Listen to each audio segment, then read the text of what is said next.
अस्सलाम नाज़रीन, मैं हूं आपका होस्ट जरार रिजवी। प्रोग्राम फिल्मी जहां लेकर हाजिर हुआ हूं। फिल्मी जहां में जो फिल्में बन रही होती हैं, जो लग चुकी होती हैं, जो लग रही होती हैं, उन सारे में हम तबसरा करते हैं, उनके बारे में आपको बताते हैं।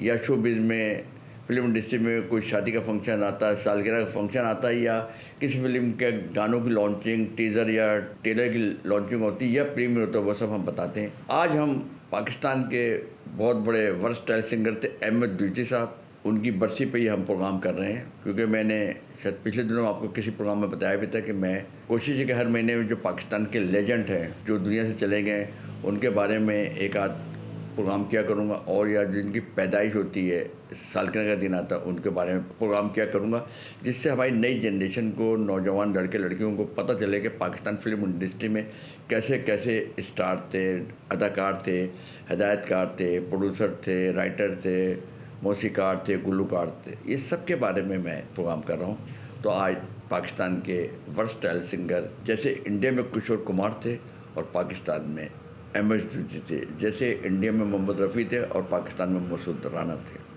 बहरहाल ये आज अहमद द्विवेदी साहब के ऊपर प्रोग्राम है। 11 अप्रैल को उनकी 42वीं बरसी मनाई गई। अहमद द्विवेदी एक वर्सटाइल पाकिस्तान प्लेबैक सिंगर थे। अहमद द्विवेदी जनूबी एशिया के अजीम गुलकारों में से एक थे। अहमद द्विवेदी बड़े से नोट को बड़े आला तरीके से गा लिया करते थे। ये उनकी एक खूबी थी। हालांकि वो कोई ख़ानदानी किसी पटियाला घराने के या किसी खान साहब की औलाद नहीं थे, मगर उनके अंदर अल्लाह ने, परवरदिगार ने उनको आवाज़ दी थी, जैसी मोहम्मद रफ़ी साहब को परवरदिगार ने आवाज़ दी थी और वो दुनिया में मशहूर हुए। ऐसे अहमद द्विवेदी साहब के अंदर कुदरती तौर पर आवाज़ थी और पहले बैक सिंगर बने। जब वो बने तो उन्होंने शागिर्दी भी ली है, सीखा भी है, क्योंकि उनमें था, सिर्फ उनको थोड़ा सा पॉलिश किया गया और वो पाकिस्तान के बहुत बड़े पहले बैक सिंगर बन गए। 1954 में पाकिस्तान के कई गुलकारों के साथ मिलकर उन्होंने पाकिस्तान का कौमी तराना भी रिकॉर्ड कराया था। और पाकिस्तान सिनेमा की तारीख में ये वाहिद गुलकार है जिसने उर्दू, अंग्रेज़ी, पंजाबी, बंगाली, गुजराती, सिंधी हर ज़बान में गाने रिकॉर्ड कराए हैं। ये भी एक लजीज रहमत है, क्योंकि इतनी ज़बानों में गाना गाना, और लगता था कि जो जिस ज़बान में गाते थे वो लगता था कि ये इसी ज़बान का सिंगर है। ये क्वालिटी थी। एक प्लेबैक सिंगर के तौर पर अहमद द्विवेदी ने बेमिसाल कामयाबी हासिल की। 1954 में इन्होंने अपना एक गैर फिल्मी गाना गाया था कराची रेडियो पाकिस्तान के लिए। वो गाना बच्चे बच्चे ने गाया और उसके बोल थे, वो मैं आपको गा के सुना देता हूँ। बंदर रोड से की माड़ी मेरी चली रे घोड़ा गाड़ी, बाबू हो जाना फुटपाथ पर। बंदर रोड से के माड़ी मेरी चली रे घोड़ा गाड़ी, बाबू हो जाना फुटपाथ पर। बंदर रोड से के माड़ी मेरी चली रे घोड़ा गाड़ी, बाबू हो जाना फुटपाथ पर। ये गाना उन्होंने गाया और वो इतना कामयाब हो गया कि ये स्टेट सॉन्ग बन गया। बच्चा बच्चा इस गाने को कराची का गाता था और वो पाकिस्तान के एक कामयाब सिंगर बन गए। अहमद द्विवेदी को आवाज़ के जादू करके एजाज़ी लक़ब से भी नवाजा गया, क्योंकि वो हैप्पी सॉन्ग्स, अलमिया, कव्वाली, लोरी, अब्बुल वतनी, पॉप, यानी कि हर किस्म को वो बड़ी खूबसूरती से गाना गा लेते थे। ये एक उनके अंदर क्वालिटी थी। 30 नवंबर 1963 में हुमैना नामी एक खातून से उनकी शादी हुई। उनसे उनकी 3 बच्चियाँ पैदा हुई। 1970 की दहाई तक अहमद द्विवेदी बरसगीर की सरकर्दा आवाज़ों में से एक आवाज़ थी। अहमद द्विवेदी ने 524 फिल्मों में कम से कम 855 गाने गाए। 11 अप्रैल 1983 की रात उन्हें तीसरा दिल का दौरा पड़ा। उन्हें फौरी तौर पर अस्पताल ले जाया गया, मगर डॉक्टरों ने कहा कि अब इनमें जान नहीं है, इनकी सांस ख़त्म हो चुकी है, इनका इंतकाल हो चुका है। वो 48 बरस के थे। उन्हें कराची के सकी हसन कब्रिस्तान में सुपुर्द खाक कर दिया गया। अहमद द्विवेदी का आखिरी फिल्मी गाना महनाज बेगम के साथ था, आने वाला सुनो। ये बोलते, आने वालों सुनो मेरे प्यारों सुनो, हम ना होंगे मगर होगी रूहे सफर, ये दिलों की सदा। और ये आखिरी गाना तो जो महनाज बेगम के साथ उन्होंने गाया था। अहमद द्विवेदी को 6 निगार अवार्ड मिले थे। पहला अवार्ड 1961 में फिल्म सेपेरन का गाना था। चांद सा मुखड़ा गोरा बदन। चांद सा मुखड़ा गोरा बदन हो, चांद सा मुखड़ा गोरा बदन, जल में लगाए गोरी अगन। चांद सा मुखड़ा गोरा बदन हो, चांद सा मुखड़ा गोरा बदन।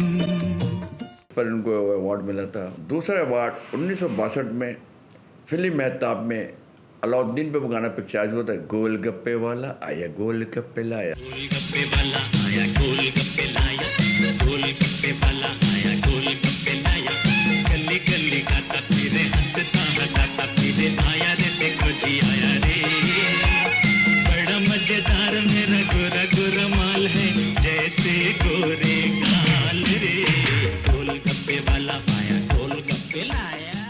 तीसरा अवार्ड 1963 में फिल्म आंचल में किसी चमन में रहो तुम। इसी चमन में रहो तुम, बहार बन के रहो, इसी चमन में रहो तुम, बहार बन के रहो, खुदा करे किसी दिल का करार बन के रहो।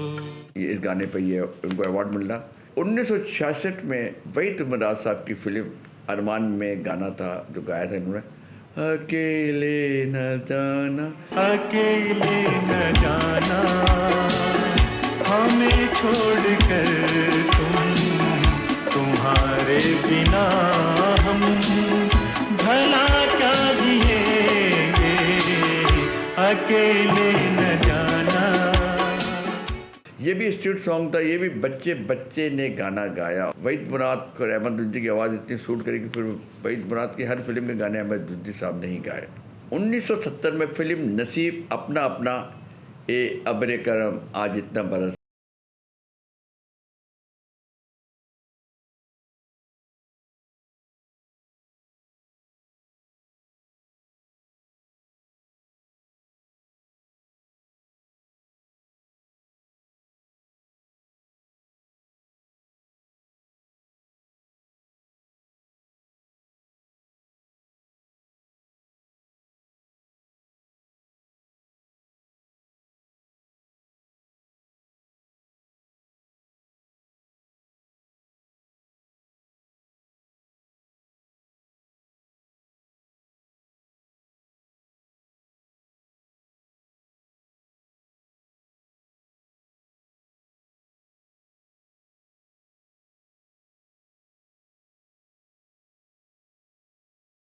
दो 2004 में अहमद रुद्दी को लाइफ टाइम अचीवमेंट अवार्ड मिला।